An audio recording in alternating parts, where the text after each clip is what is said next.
Feeling overwhelmed, constantly rushing around like a contestant on Supermarket Sweep? Then this video is for you. Today's top tip is all about the underrated magic of patience, why it's more than a virtue, how it shapes our decisions, and what waiting around can actually teach us. Trust me, you'll never look at a queue the same way again. When you're feeling rushed and frustrated, prioritizing your ability to slow down and show patience is key, not just for your own well-being, but for the quality of your decisions, your relationships, and your mental health. Without it, you'll end up constantly exhausted, irritable, and making mistakes you could have easily avoided. This video's top tip explores the hidden power of patience, not just as a virtue, but as a practical skill. We'll look at what it means to get comfortable with delays, why it's valuable, and what it can teach us. This matters because if you're always living at 100 miles per hour, you're going to miss the scenery, and sometimes the scenery is the point. In 1992, I spent a year living in Tanzania. I was 19 and working as a volunteer teacher. It was a year of big learning for me, powerful contrasts, and, as I want to touch on today, monumental patience. Now, this wasn't the kind of patience where you politely wait for a kettle to boil or for your train to be 2 minutes late. This was deep, existential, reshaping your entire attitude to time type patience. The sort you only develop when the world around you forces you to slow down. One of the most formative things I learned that year was how to wait. And I don't just mean sitting still, I mean waiting without expectation, waiting without frustration, without filling every moment with noise or urgency. And I learned this the hard way, through trains, telephones, malaria, and quite a lot of shopping for soap. Let me take you to a very specific experience. My weekly and always doomed attempt to call home from the dusty town of Tabora on the Tanzanian plateau to my family in leafy Harrogate. First, I'd need to catch a lift from our village of Itaga into town. We might all agree to leave at 10 AM, but since the driver was also the economics teacher, our departure time depended entirely on whether he'd finished marking his papers or having his breakfast. If he wasn't ready until 11:30, then none of us, students, villagers, staff, were going anywhere. We'd all just sit and wait.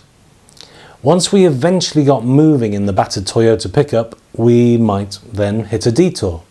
Overnight rains often carved deep troughs into the dirt tracks, which often meant reversing, rerouting, and laying down planks across the worst bits to get across. A 1-hour journey could easily stretch to 3. And this was all before I even arrived at the telephone exchange in Tabora. Once there, I'd write down my home number and hand it over the counter.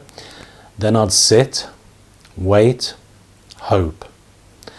Usually after a few hours, someone would slide open the little window and tell me we could not connect. Just like that. The system between our town and the main city, Dar es Salaam, rarely worked. That was the problem. From Dar out to the world was apparently fine. But in 10 months, I made just one successful international connection call. And when I say successful, I mean I spoke to a very puzzled woman in Hereford after giving the wrong number. Genius. I usually wandered off to the market after the call had failed to pick up something essential like a bar of soap, or maybe just to kill time until the truck was ready to head back. On the face of it, I spent hours achieving absolutely nothing. But was it really nothing?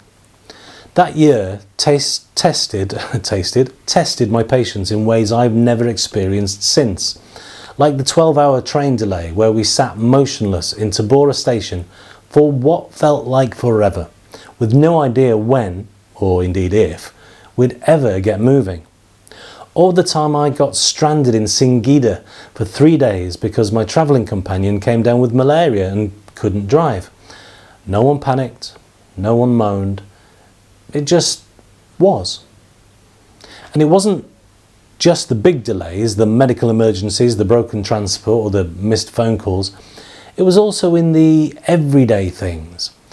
Queuing for a loaf of bread, waiting for a colleague to finish their turn on the single village manually turning photocopier, or watching clouds build over the hills while you stood holding on for dear life to the back of the pickup. That rhythm of life, unhurried, accepting and grounded, taught me something that's easy to forget now. You don't have to be doing something to be learning something. Because I wasn't just standing around, I was reading more than I ever had. I took books everywhere.